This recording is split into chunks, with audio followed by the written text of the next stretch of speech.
दोस्तों, दिल्ली के पॉश इलाके में बना वह आलीशान बंगला किसी महल से कम नहीं था। संगमरमर की सीढ़ियां, शीशे की दीवारें और बाहर खड़ी करोड़ों की गाड़ियां, सब कुछ रुतबे की कहानी कहते थे। उस बंगले का इकलौता वारिस था आर्यन वर्मा, 26 साल का, पढ़ाई विदेश से, बिजनेस में तेज दिमाग और चेहरे पर ऐसा आत्मविश्वास कि लोग पहली नजर में प्रभावित हो जाए। लेकिन आज वह परेशान था।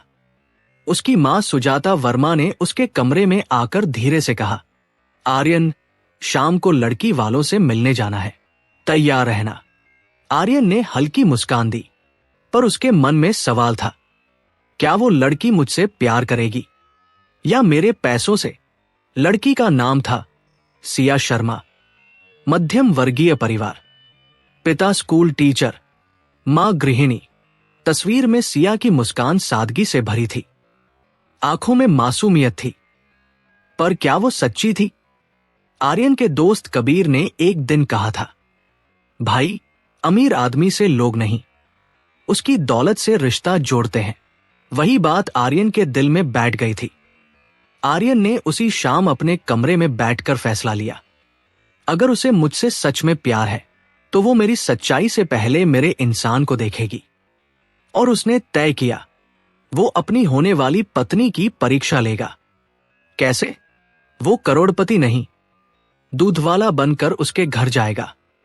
अगली सुबह महंगे सूट की जगह सादी शर्ट, महंगी घड़ी उतार दी, हाथ में एक पुरानी साइकिल, कंधे पर दूध का कनस्तर। आईने में खुद को देखकर वो खुद मुस्कुरा पड़ा। आज देखेंगे सिया, तुम असली हो या दिखावा। शहर के एक साधारण मोहल्ले में छोटा सा घर, दरवाजे पर तुलसी का पौधा, दीवारों पर हल्की सी पपड़ी, पर घर में साफ सफाई और सादगी झलक रही थी। आर्यन ने घंटी नहीं बजाई। वो दूध बेचने वालों की तरह आवाज लगाने लगा, दूध ले लो, ताजा दूध। अंदर से एक मीठी आवाज आई, आ रही हूं। दरवाजा खुला और सामने थी सिया, बिना मेकअप, साधारण सलवार कुर्ता, बाल हल्के से खुले, चेहरे पर सुबह की सादगी।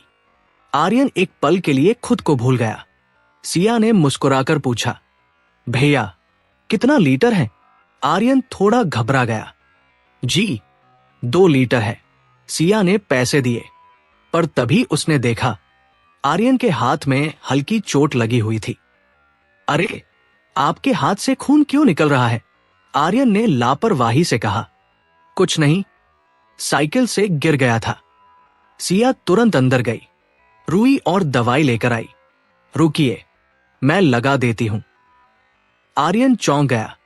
वो दूधवाले के भेष में था, एक अजनबी, फिर भी वो इतनी चिंता। सिया ने धीरे से दवाई लगाते हुए कहा, काम छोटा बड़ा नहीं होता, पर इंसान को अपना ख्याल रखना चाहिए। उसकी आवाज में सच्चाई थी। आर्यन के दिल में हलचल होने लगी। अगले दिन भी वो आया, तीसरे दिन भी। अब सिया उसे पहचानने लगी थी। अरे दूधवाले भैया, आज देर हो गई। आर्यन मुस्कुराता, रास्ते में ट्रैफिक था। एक दिन आर्यन ने जानबूझकर पूछा, दीदी, आप शादी नहीं करना चाहती क्या? सुना है आपका रिश्ता किसी बड़े घर में तय हो रहा है। सिया हल्का सा हंसी, हाँ, बात चल रही है। तो अगर वो लड़का गरीब निकल जाए तो? सिया ने बिना सोचे जवाब दिया, गरीबी बुरी नहीं होती, बुरा होता है इंसान का चरित्र। आर्यन का दिल जोर से धड़कने लगा। उसी समय घर के अंदर से आवाज आई, सिया, फोन आया है वर्मा जी का। वर्मा जी यानी आर्यन के पिता। सिया ने फोन उठाया। जी अंकल, नमस्ते। आर्यन चुपचाप खड़ा सुन रहा था। फोन रखते ही सिया की आंखों में हल्की नमी आ गई। आर्यन ने पूछा, सब ठीक है? सिया ने मुस्कुराने की कोशिश की। हाँ, सब ठीक है, पर वो मुस्कान बनावटी थी। उसी शाम आर्यन के घर पर उसके पिता ने कहा, लड़की बहुत अच्छी है, लेकिन हमने शादी से पहले एक शर्त रखी है। आर्यन ने पूछा, कौन सी शर्त? पिता ने गंभीर स्वर में कहा, हमने उनसे कहा है कि शादी के बाद सिया अपने माता पिता से ज्यादा संपर्क नहीं रखेगी। हमारा स्टेटस अलग है। आर्यन सन्न रह गया। उसे याद आया, सिया ने दूध वाले के रूप में उससे कहा था, रिश्ते पैसे से नहीं, दिल से चलते हैं। क्या वो इस शर्त को मानेगी? क्या वो अमीरी के लिए अपने माता पिता को छोड़ देगी? अगले दिन जब आर्यन दूध लेकर पहुंचा, घर का दरवाजा बंद था। पड़ोसन ने बताया, बिटिया सुबह सुबह कहीं चली गई, बहुत रो रही थी। आर्यन का दिल धड़क उठा। कहाँ गई सिया? क्या उसने रिश्ता तोड़ दिया या कोई और राज है? सुबह की हल्की धूप मोहल्ले की संकरी गलियों पर बिखरी हुई थी, लेकिन आर्यन के दिल में अजीब सी बेचैनी थी। कल तक जिस दरवाजे पर वह दूध की आवाज लगाता था, आज वही दरवाजा बंद था, ताला लटका हुआ और अंदर सन्नाटा। आर्यन ने पड़ोसन से पूछा, आंटी, सिया दीदी कहाँ गई? पड़ोसन ने धीरे से कहा, बेटा, रात को घर में कुछ बात हुई थी। सुबह सुबह मां बेटी कहीं चली गई। लड़की रो रही थी। आर्यन के कानों में जैसे शब्द अटक गए। रो रही थी? क्या उसके पिता की रखी शर्त की वजह से? क्या उसने शादी से इनकार कर दिया? उसी समय वर्मा विला में माहौल सामान्य था। आर्यन के पिता मनोहर वर्मा बिजनेस कॉल में व्यस्त थे। हमारी इज्जत सबसे ऊपर है। जो हमारे घर आएगा, हमारे नियम मानेगा। आर्यन ने पहली बार अपने पिता की आंखों में कठोरता देखी। पापा, अगर कोई लड़की अपने माता पिता से प्यार करती हो तो?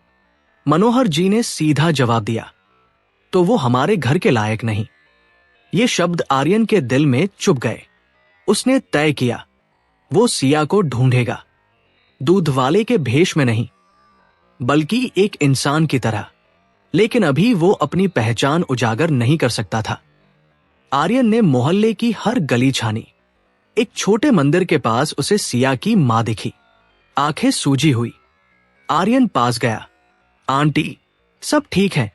उन्होंने पहचान लिया। अरे दूध वाले बेटा, तुम? उनकी आंखें भर आई। बेटा, हम गरीब लोग हैं, बड़े लोगों के नियम नहीं निभा सकते। आर्यन का दिल जोर से धड़कने लगा। क्या हुआ? आंटी ने धीमे स्वर में कहा। उन्होंने कहा शादी के बाद हमारी बेटी हमें छोड़ दे, कम बात करे, ताकि उनके स्टेटस पर असर न पड़े। आर्यन को लगा जैसे जमीन खिसक गई। फिर सिया ने क्या कहा? आंटी की आंखों से आंसू बह निकले। उसने साफ मना कर दिया। उसने कहा, जिस घर में मां बाप की इज्जत ना हो, वहां बहू बनकर जाना पाप है। यह सुनकर आर्यन की सांस रुक सी गई। वो लड़की जिसे वो परख रहा था, खुद सबसे बड़ी परीक्षा पास कर चुकी थी। मंदिर की सीढ़ियों पर बैठी थी सिया, सर झुका हुआ, आंखें नम, पर चेहरे पर दृढ़ता। आर्यन धीरे से उसके पास बैठा। दीदी, सब ठीक है। सिया ने हल्की मुस्कान दी। हाँ, बस रिश्ता टूट गया। क्यों? सिया ने सीधा जवाब दिया, क्योंकि मैंने अपने मां बाप को छोड़ने से मना कर दिया। उसकी आवाज कांप रही थी, पर शब्द मजबूत थे। उस क्षण आर्यन को पहली बार शर्म महसूस हुई। वो उसे परखने आया था, पर असल में वो खुद छोटा साबित हो रहा था। उसने पूछा, अगर वो लड़का खुद आपके पास आए और कहे कि उसे आपकी सोच पसंद है तो? सिया ने उसकी ओर देखा। तो मैं उससे कहूंगी, पहले अपने घर वालों को समझाओ, रिश्ते त्याग से नहीं, सम्मान से बनते हैं। आर्यन की आंखें भर आई। तभी सिया ने कहा, दूध वाले भैया, एक बात पूछूं? जी। आप रोज आते थे, कभी ऐसा लगा कि मैं पैसे देखकर बदल जाऊंगी? आर्यन चौंक गया। क्या उसे शक हो गया था? सिया मुस्कुराई। आपकी बातें अलग थी। आप दूध वाले कम, पढ़े लिखे ज्यादा लगते थे। आर्यन का दिल तेजी से धड़कने लगा। सिया ने आगे कहा, मैं जानती हूं, आप वही हैं। आर्यन का चेहरा सफेद पड़ गया। कौन? वर्मा जी का बेटा। हवा जैसे रुक गई। आर्यन के हाथ से दूध का कनस्तर गिरते गिरते बचा। आप आपको कैसे पता? सिया ने शांत स्वर में कहा। पहले दिन ही समझ गई थी। आपकी आंखें, आपकी भाषा और हाथों की नरमी। तो आपने कुछ कहा क्यों नहीं? सिया ने गहरी सांस ली। क्योंकि मैं भी देखना चाहती थी आप कितने सच्चे हैं। अब खेल उल्टा हो चुका था। सिया खड़ी हुई। अगर आप सच में मुझसे शादी करना चाहते हैं तो अपने पिता के सामने खड़े होकर कहिए, मैं अपने माता पिता को नहीं छोड़ूंगी। और अगर वो मना कर दे, सिया की आंखें भर आई, तो मैं अपने स्वाभिमान के साथ रह लूंगी, पर झुकूंगी नहीं। उसी शाम आर्यन ने अपने पिता से कहा, मैं सिया से ही शादी करूंगा। मनोहर वर्मा की आवाज सख्त हो गई। वो लड़की हमारे नियम नहीं मानेगी तो नियम बदल दीजिए। कमरे में सन्नाटा छा गया। मनोहर जी ने पहली बार अपने बेटे की आंखों में विद्रोह देखा। अगर तुमने उस लड़की से शादी की तो इस घर से तुम्हारा रिश्ता खत्म। ये शब्द दीवारों से टकराए। आर्यन के सामने दो रास्ते थे, पिता की दौलत, सिया की सच्चाई, और उसने फैसला लिया। वर्मा विला के विशाल हॉल में उस शाम अजीब सी खामोशी थी। एक तरफ खड़े थे मनोहर वर्मा, शहर के नामी उद्योगपति, आवाज में रुतबा, आंखों में आदेश। दूसरी तरफ खड़ा था उनका बेटा आर्यन। आज पहली बार पिता और बेटे के बीच सिर्फ विचारों का फर्क नहीं, बल्कि जीवन का रास्ता अलग हो रहा था। मनोहर वर्मा ने ठंडे स्वर में कहा, सोच लो आर्यन, इस घर की हर चीज तुम्हारे नाम है। कंपनी, गाड़ियां, दौलत, सब कुछ। लेकिन अगर तुमने उस लड़की को चुना तो ये सब खत्म। कमरे में घड़ी की टिक टिक साफ सुनाई दे रही थी। आर्यन ने धीमे लेकिन दृढ़ स्वर में कहा, पापा, अगर दौलत के लिए इंसानियत छोड़नी पड़े तो ऐसी दौलत का क्या फायदा? मनोहर जी की मुट्ठी भींच गई। तो ये तुम्हारा आखिरी फैसला है? आर्यन ने सिर झुकाकर कहा, हां।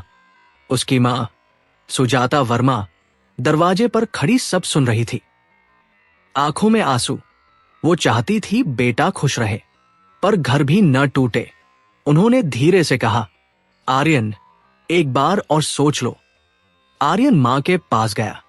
मां, आपने मुझे हमेशा सिखाया था, रिश्ते सम्मान से बनते हैं। सुजाता जी चुप हो गई। उस रात आर्यन ने अपना कमरा आखिरी बार देखा। महंगी घड़ी, ब्रांडेड कपड़े, कार की चाबी, सब टेबल पर रख दी। सिर्फ एक बैग उठाया और निकल पड़ा। पीछे से मनोहर वर्मा की आवाज आई, आज से तुम हमारे लिए मर चुके हो। ये शब्द तीर की तरह लगे, पर कदम नहीं रुके। सिया अपने छोटे से घर में बैठी थी। रिश्ता टूट चुका था। मां चुप थी। पिता की आंखों में चिंता। दरवाजे पर दस्तक हुई। सिया ने दरवाजा खोला। सामने खड़ा था आर्यन, बिना सूट, बिना रुतबे, सिर्फ एक साधारण शर्ट और बैग। सिया कुछ पल उसे देखती रही। आप? आर्यन ने गहरी सांस ली। मैं घर छोड़ आया हूं। घर के अंदर सन्नाटा छा गया। पिता ने पूछा, मतलब मैंने आपके सामने झुकने की बजाय अपने पिता के खिलाफ खड़े होने का फैसला किया है।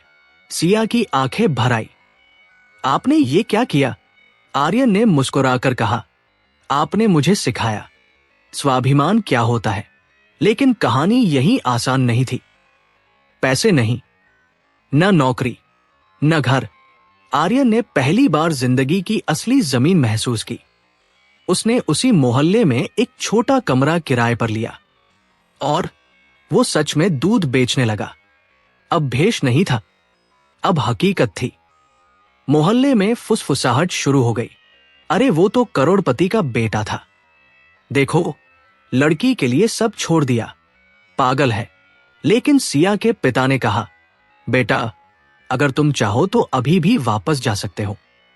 आर्यन ने सिर हिलाया, नहीं अंकल, अब मैं खुद कमाकर दिखाऊंगा। कुछ महीने बीत गए। आर्यन सुबह 4 बजे उठता, दूध सप्लाई करता, दोपहर में छोटी सी डेयरी की दुकान संभालता। हाथों में छाले पड़ गए थे, पर चेहरे पर संतोष था। एक दिन सिया ने पूछा, थकते नहीं? आर्यन हंस पड़ा। पहले कभी मेहनत नहीं की थी, अब समझ आ रहा है रोटी कमाना क्या होता है। इसी बीच खबर आई, वर्मा ग्रुप को बड़ा नुकसान हुआ है। शेयर गिर गए, पार्टनर ने धोखा दिया, मनोहर वर्मा बीमार पड़ गए। ये खबर पूरे शहर में फैल गई। सिया ने आर्यन से कहा, आपको घर जाना चाहिए। आर्यन चुप रहा। उन्होंने आपको घर से निकाला था। सिया ने धीरे से कहा, लेकिन वो आपके पिता है। आर्यन के अंदर संघर्ष शुरू हो गया। वो वापस जाए या अपने फैसले पर अडिग रहे। उसी रात उसके फोन पर एक अनजान नंबर से कॉल आया। दूसरी तरफ आवाज थी, अगर तुम सच में अपने पिता की मदद करना चाहते हो तो कल रात पुरानी फैक्ट्री में मिलो। आर्यन चौंक गया। कौन बोल रहा है? लाइन कट गई। पुरानी फैक्ट्री? कौन था वो? क्या ये पिता के बिजनेस से जुड़ा कोई राज था या कोई साजिश? और क्या आर्यन वापस अपने पुराने जीवन में कदम रखेगा? रात के 11 बजे शहर की लाइटें धीरे धीरे मंद हो रही थी, लेकिन आर्यन के दिल की धड़कनें तेज होती जा रही थी। पुरानी फैक्ट्री, वही जगह जहां कभी वर्मा ग्रुप का पहला प्लांट शुरू हुआ था, अब वो बंद पड़ी थी। टूटी दीवारें, जंग लगे गेट और अंदर फैला सन्नाटा। आर्यन ने सिया की ओर देखा। मुझे जाना होगा। सिया ने सिर्फ इतना कहा, सावधान रहिएगा। फैक्ट्री के अंदर हल्की सी टॉर्च की रोशनी दिखी। कौन है? आर्यन ने आवाज दी। अंधेरे से एक आदमी बाहर आया। वो था राकेश मल्होत्रा, वर्मा ग्रुप का पुराना बिजनेस पार्टनर। तुम आ गए, अच्छा किया। आर्यन की आंखें सिकुड़ गई। आपने फोन किया था? राकेश ने हल्की मुस्कान दी। हां, क्योंकि सच्चाई जानने का हक सिर्फ तुम्हें है। राकेश ने कहा, तुम्हारे पिता ने मुझे बिजनेस से बाहर निकाल दिया था, मैंने बदला लिया। आर्यन का दिल धड़क उठा। मतलब? कंपनी के बड़े क्लाइंट्स को मैंने दूसरी डील दे दी, शेयर गिरवाए, नुकसान करवाया। आर्यन गुस्से से भर गया। आपको शर्म नहीं आई? राकेश हंसा। बिजनेस में भावनाएं नहीं होती। लेकिन अगले ही पल राकेश की आवाज बदल गई। लेकिन एक और सच है, तुम्हारे पिता ने तुम्हें घर से निकाला नहीं, उन्होंने खुद को सजा दी। आर्यन चौंक गया। क्या मतलब? राकेश ने कहा, जब तुम घर छोड़कर गए, मनोहर वर्मा टूट गए थे। उन्होंने पहली बार माना कि वो गलत थे। आर्यन का गला सूख गया। तो उन्होंने मुझसे ऐसा व्यवहार क्यों किया? राकेश ने गंभीर स्वर में कहा, क्योंकि वो तुम्हारी परीक्षा ले रहे थे। राकेश बोला, वो जानना चाहते थे क्या उनका बेटा दौलत का गुलाम है या अपने सिद्धांतों का मालिक। आर्यन स्तब्ध खड़ा था। और जब तुम सच में घर छोड़ गए, उन्होंने मुझसे कहा, अब मैं समझ गया, मेरा बेटा मुझसे बड़ा इंसान है। इतने में फैक्ट्री के बाहर गाड़ियों की आवाज आई। कुछ लोग अंदर घुस आए। राकेश घबरा गया। मुझे नहीं पता था ये लोग यहां आ जाएंगे। आर्यन समझ गया, शायद ये वही लोग थे जिनसे राकेश ने डील की थी। एक आदमी चिल्लाया, कागज कहां है? राकेश कांपने लगा। आर्यन आगे बढ़ा, अगर कागज चाहिए तो पहले सच सुनो। उन लोगों का इरादा साफ था, वो राकेश को ब्लैकमेल कर रहे थे। आर्यन ने तुरंत समझदारी दिखाई। तुम लोग अगर ये सब बाहर ले जाओगे तो खुद भी फंस जाओगे। कुछ देर बहस हुई, फिर अचानक पुलिस की सायरन की आवाज गूंज उठी। दरअसल सिया ने आर्यन की लोकेशन ट्रैक कर ली थी और खतरा महसूस होते ही पुलिस को खबर कर दी थी। लोग भाग गए। राकेश जमीन पर बैठ गया। मैं हार गया, तुम्हारे पिता से भी और तुमसे भी। उसने सारे दस्तावेज आर्यन को दे दिए। ये सब लेकर जाओ, कंपनी बचा लो। अगली सुबह मनोहर वर्मा अस्पताल के कमरे में लेटे थे। आर्यन अंदर गया। कुछ पल दोनों चुप रहे। फिर मनोहर जी की आंखों से आंसू बह निकले। मुझे माफ कर दो बेटा। आर्यन ने उनके हाथ पकड़ लिए। पापा, मैं भी गलत था, मैंने आपको समझने की कोशिश नहीं की। मनोहर जी बोले, नहीं, गलती मेरी थी। मैं स्टेटस में अंधा हो गया था। मनोहर वर्मा ने कहा, अगर सिया तुम्हारे साथ है तो मैं उसे अपनी बेटी की तरह स्वीकार करता हूं। आर्यन की आंखें चमक उठीं। कहानी यहां खत्म नहीं होती। जब आर्यन अस्पताल से बाहर निकला, सिया बाहर नहीं थी। उसके फोन पर एक मैसेज आया, अगर सच में प्यार करते हो तो मुझे ढूंढ कर दिखाओ। आर्यन के चेहरे पर हैरानी। क्या यह मजाक था या सिया का आखिरी इम्तिहान? अस्पताल के बाहर खड़ा आर्यन बार बार फोन की स्क्रीन देख रहा था। मैसेज साफ लिखा था, अगर सच में प्यार करते हो तो मुझे ढूंढ कर दिखाओ। ना लोकेशन, ना कोई और शब्द। दिल की धड़कनें तेज हो गई। यह मजाक नहीं हो सकता, उसने खुद से कहा। आर्यन ने आंखें बंद की। सिया की हर बात याद करने लगा। मंदिर की सीढ़ियां, छोटा सा पार्क, वो डेयरी की दुकान जहां वो पहली बार सच में मुस्कुराई थी।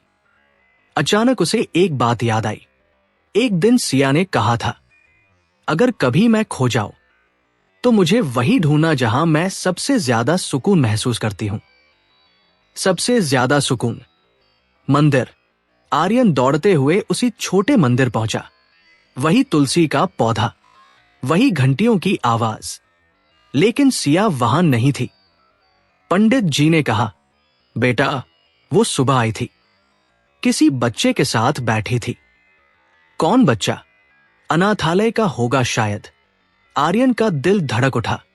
उसे याद आया, सिया हमेशा कहती थी, अगर कभी पैसे हुए तो मैं अनाथ बच्चों के लिए कुछ करूंगी। शहर के बाहर एक छोटा सा अनाथालय। दीवारों पर फीका पड़ा रंग, अंदर बच्चों की हंसी। आर्यन अंदर गया और सामने जो दृश्य था उसने उसकी आंखें नम कर दी। सिया फर्श पर बैठी थी, 4 छोटे बच्चे उसके आसपास। वो उन्हें खाना खिला रही थी। सिया ने उसे देखा, पर इस बार वो मुस्कुराई नहीं। आप यहां क्यों आए? आर्यन ने सीधा जवाब दिया, क्योंकि मैं तुम्हें खोना नहीं चाहता। सिया खड़ी हुई, और अगर मैं कहूं कि मैं तुम्हारी जिंदगी से दूर रहना चाहती हूं? आर्यन चौंक गया। क्यों? सिया की आवाज कांप गई। क्योंकि मैं नहीं चाहती कि तुम्हारे और तुम्हारे पिता के बीच फिर कभी मेरे कारण दूरी आए। लेकिन पापा मान चुके हैं, आज मान गए, कल फिर कुछ बदल गया तो? आर्यन ने उसका हाथ पकड़ लिया। रिश्ते डर से नहीं, भरोसे से चलते हैं।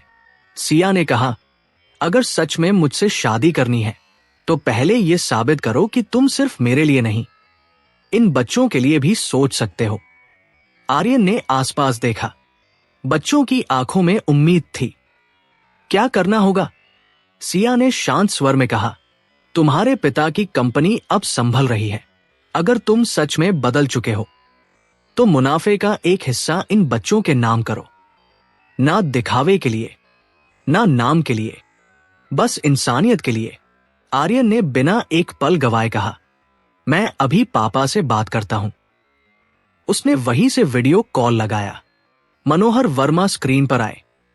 हाँ बेटा, आर्यन ने कहा।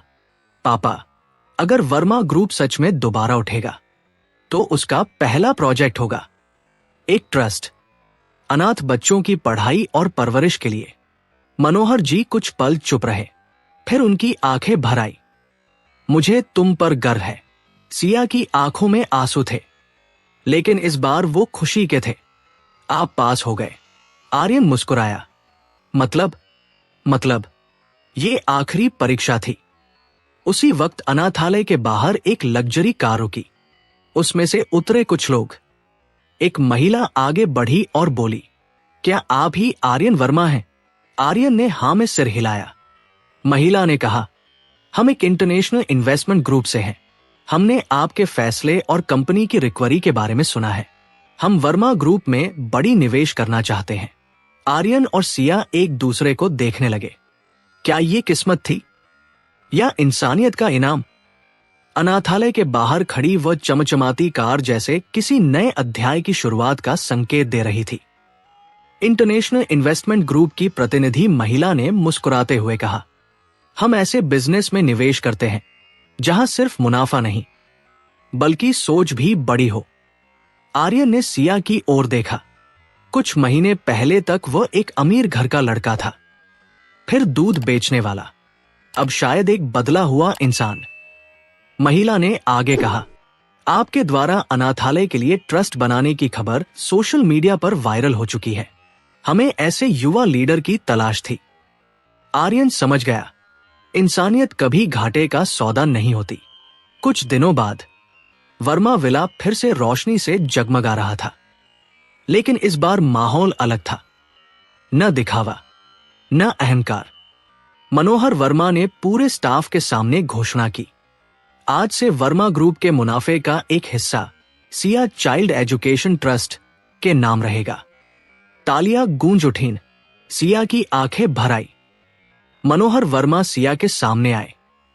बेटी, मुझे माफ कर दो, मैंने तुम्हें समझने में देर कर दी। सिया ने उनके पैर छू लिए। पापा, अगर गलती न होती तो सीख भी न मिलती।